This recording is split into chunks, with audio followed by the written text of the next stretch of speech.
Hey guys, welcome back, it's Ripe again. In today's video, my insane in-laws showed up with a gun at our wedding day and insisted that we are not allowed to marry at gunpoint. Here is what happened, let's dive right into the story. So here's my take on life. If life gives you lemons, you make lemonade out of it. But if life gives you a gun pointed at your head, you sure as hell better know how to do karate so you can bust a move on their sorry ass or get a good lawyer. That is what happened to me recently at my wedding. It turns out that sometimes the people who are supposed to be in your corner actually are not and will do anything to stop you from your dream and what you love the most, which is your partner.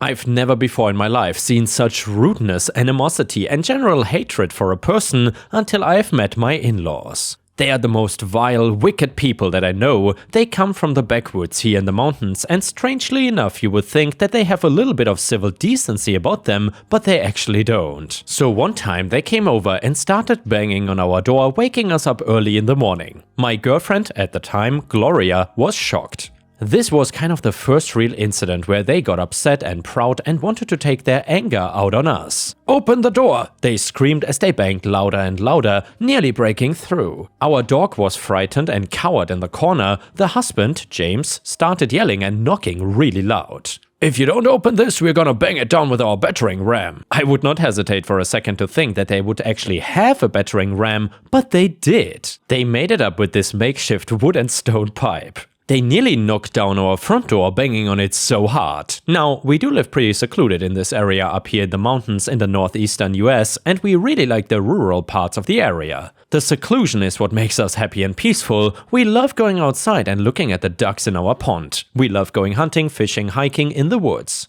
But when somebody comes up on my porch and starts making trouble, that's when I get a little bit angry. My partner and I have been together for 5 years, we love each other, and we would do anything for each other, and there's nothing that can stop us or stand in our way. Apparently, our toxic in-laws think that it's okay to ruin our lives. After the battering ram incident, we were shocked and wondering what to do. But we picked up the pieces and moved on.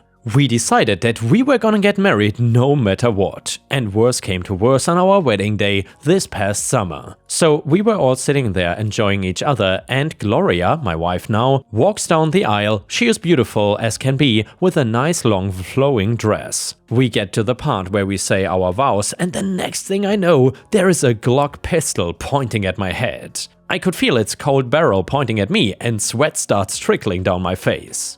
I heard no music or sound going on, I did not hear any shouts or anything in the audience. I must have been so scared it was completely dead silent. I thought I was gonna die. When I turned my eyeball over to look to my left, I noticed my father-in-law, James, grinning and pointing the weapon right on my temple. I could feel the sweat trickling from my forehead and onto his gun. It felt like forever as he stood there and just held it there silently.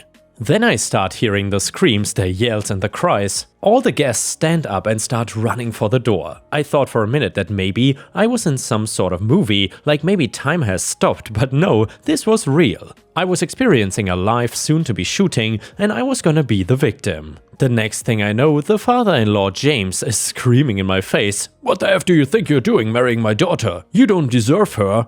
Get the F out of here and away from her." We realized that James had not been at the reception, he didn't like me and he didn't want us to be married, so why would he show up now? And now it makes sense, he hated me with the utmost hatred. I even think he hates his own daughter. I stood there shaking when he pointed the pistol at me. There are no words that could come out of my mouth in that instant. I almost wanted to reach out and grab the gun, but I knew that I could be easily shot. I wanted to stand there and say, "What are you doing?" But I just couldn't. So I stood there motionless as he pointed the gun right at my head. He started out taunting me again. "You don't deserve my daughter. You will not marry her, so get out of here. What the F do you think you're doing?" I thought he was drunk or something, like maybe there was something strange in the punch bowl, or maybe he ate a moldy hors d'oeuvre. Either that or he was high on cocaine and took a bad hit. Whatever the case, he was off his rocker, and it clearly dawned on me at that moment that everything up until this point had been built up inside his head, that he was trying to take it out on me and my wife right there on our wedding day. I remember the time that he banged on our door with the battering ram. I remember the time that he spray painted our trash can and wrote foul language on it and threats. I remember the time that he would literally pull up in the driveway late at night and shine his brights on our front doorstep and rev his engine with his semi-truck. It was not only him, it was my mother-in-law too. Like the time she pretended to be a scammer and made fun of us, it was all of them, and everything was building up to this point with a gun pointed at my head. And just when I think that things can calm down and get normal, her family starts to scream loud remarks at us. Yeah, get out of here! You didn't deserve her! What do you think you're doing? Do you think you're good enough for her? Get the F out! My wife started crying and her tears fell down her pretty white dress. She started to yell, "Stop it! What are you all doing? You're all crazy!" James put the gun down finally and started laughing, and then he quickly pointed again at my head, taunting me, pretending to shoot me right then and there. My wife Gloria starts crying even more, and she almost passes out. All her deluded and toxic family members start running towards the altar and taunting us too.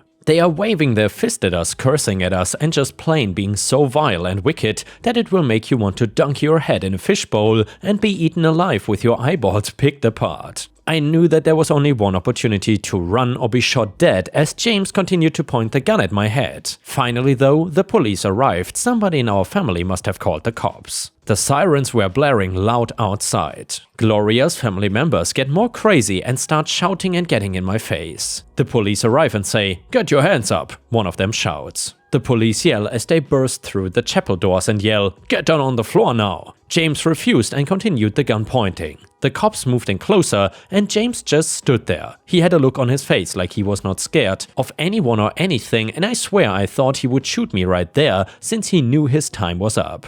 Luckily, one of the police crept up on the side of the chapel and snuck in through one of the side doors. He ran for James and knocked him down to the ground. He cuffed him right then and there, and I swear, if cuffing season is a thing, this sure was it. The cop read his rights to him. I sat there shaking, not knowing what to do, and I literally wanted to punch his face in. They ended up arresting James for assault with a deadly weapon. He was charged but refused a plea deal. The case then goes to court and we sit there waiting and hoping that he receives a life sentence or something for all the crappy things that he's done. We even have witnesses, neighbors that have come along beside us and have actually seen and witnessed what he has done, like the one neighbor that saw him spray paint all of our garbage cans with filthy curse words and toxic threats. Or the witness that was standing there one day talking to us on our porch when he comes at us with his semi-truck revving the engine and blaring the horn so loud it almost made me go deaf. That is when I was dating his daughter. The judge loved all the nasty details and convicted him and was sentenced for up to 5 years in prison. We were relieved. What's even more strange though is not what we saw coming at all.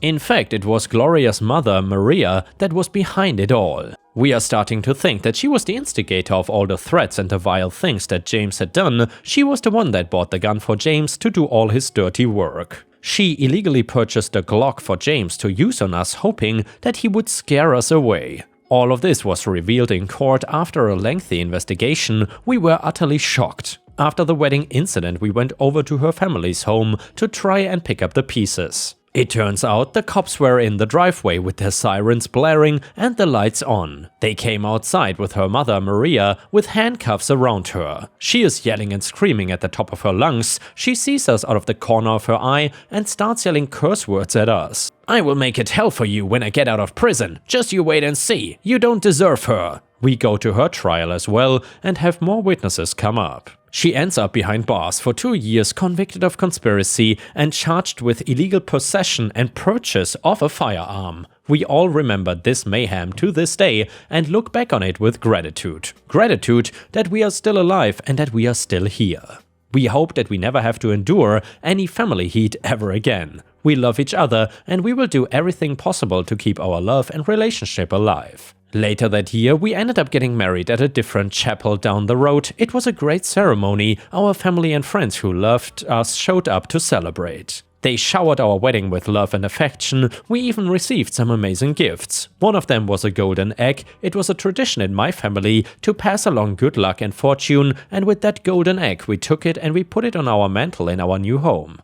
We look at it every day and are thankful for everything that we have been through in life. Gloria is glad that her parents are now in jail and they have done a lot of damage to us, and we are seeking out therapy as I write this. We have got no contact with them ever since the trial, and we are hoping that others can do the same if they are damaged by toxic in-laws. Whatever happens, know this much, that you can get through it and that life is worth living and that love conquers all. And yeah, Ripestars, I gotta say, these bunch of in-laws were absolutely out of control, and I'm glad that OP and his wife came out on top of it. But I have to say though, that was absolutely horrifying. I would not wish these kinds of in-laws even on my worst enemy. Anyway, the next one is an Am I the A-hole story. But before we start, I would very much appreciate it if you could like the video and maybe even leave a comment, since that would help me tremendously. My 36 female husband, 36 male, comes from a family of athletes. They put him in boxing as a kid. He was talented and he suffered a lot of pressure from his family. They wanted him to become professional, but my husband never wanted that. In high school, things got worse for him as the school's coaches were brutal, and the attention he received from promoters and outside coaches led his family to put even more pressure on him.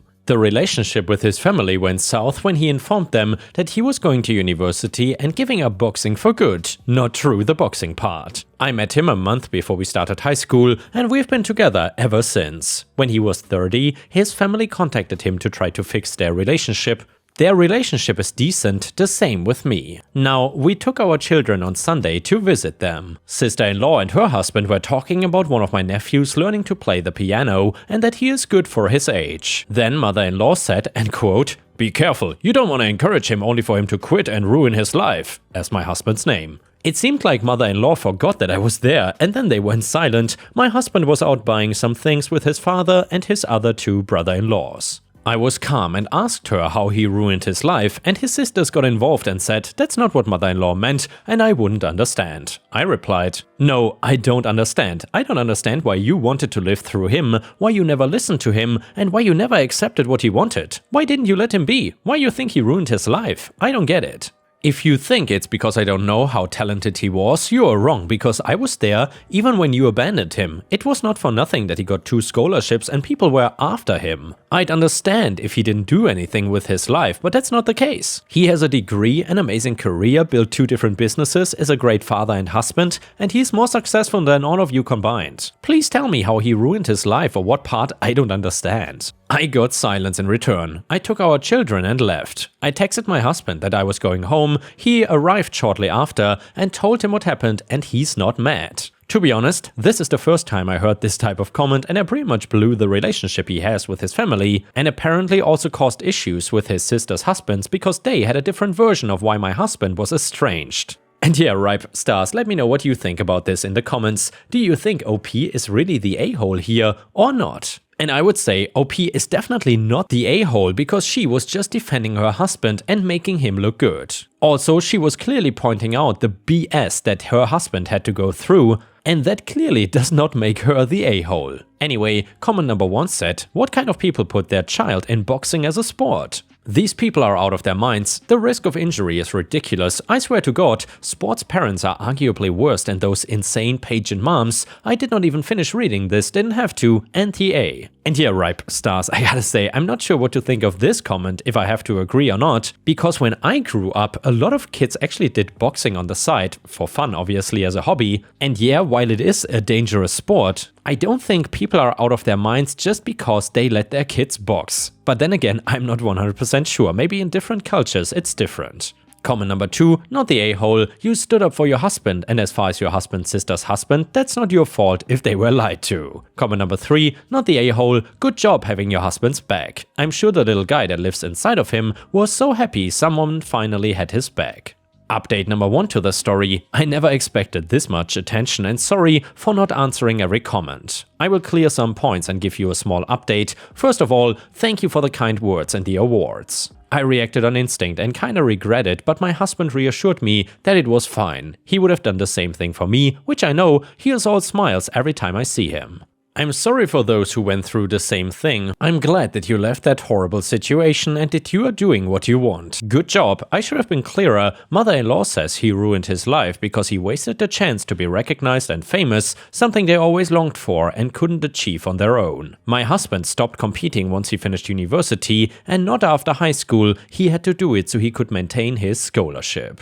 The children were not present when I exploded, they were outside playing. His sisters lied to their husbands about the reason why my husband was estranged. They put the blame entirely on him and downplayed what they did. Someone linked a story about a couple who is dealing with the after trauma, and it's heartbreaking. Injuries and trauma are two of the many reasons my husband never wanted to make boxing his career. Fortunately, he received minimal damage and sees a specialist once a year to make sure that everything is fine. My husband says that over the years he felt something was off, so he's not surprised that they have not changed their opinion of him and that they were just faking it to gain access to our kids. Small update, earlier today when we dropped the kids off at school, his sister's husbands were there and wanted to hear my husband's version. We went to have breakfast and he told them everything. From their reaction it was clear that their wives were still downplaying the whole thing. According to one of them, his wife is starting to display the same traits as mother-in-law, so yeah, we agreed to talk on Saturday to plan how we are gonna move forward with our kids. They go to the same school and are very close, we don't want to disrupt their relationship. As for his parents, we are gonna talk to them on Saturday to let them know how their relationship with our children and us is gonna be from now on. And now, Ripe Stars, we have a final update and it reads like this. During the week we talked to our kids and asked them without being obvious how they've been treated by their grandparents. We got positive responses, they've been treated well, to be clear. We talked to everyone on Sunday without the kids and my husband was the one who did the talking. First it was his parents, they tried to apologize but my husband cut them short. He said that we were not there for apologies or explanations but to talk about their new relationship with us. He told them that we are no longer gonna take the kids to their house anymore, they will have 2 visits per month and will be supervised by us. They will be the ones who plan the activities and they have to inform us with enough time so that we can approve them. The only time they will see the kids besides their 2 times is for birthdays and holidays. To keep their opinions of him or me to themselves, as the moment they run their mouths with our kids present, it will be the last time they will see them. And for us, we'll be civil, but that's it. They agreed and before we left they told us they are separating, to which my husband replied that he doesn't care. The visits and rules are the same regardless of their marital situation. We could split the visits to 1 each or they could have 2 together, but that's up to them. The visitations will begin after their situation is resolved. Later that day, we visited his sisters and their husbands all gathered in one house, pretty much the same drill, but he listened to his sister. His sisters apologized and told us that they are going to therapy again and they asked my husband if he was willing to go with them at some point, but he refused. He told them that their relationship is way too broken to mend,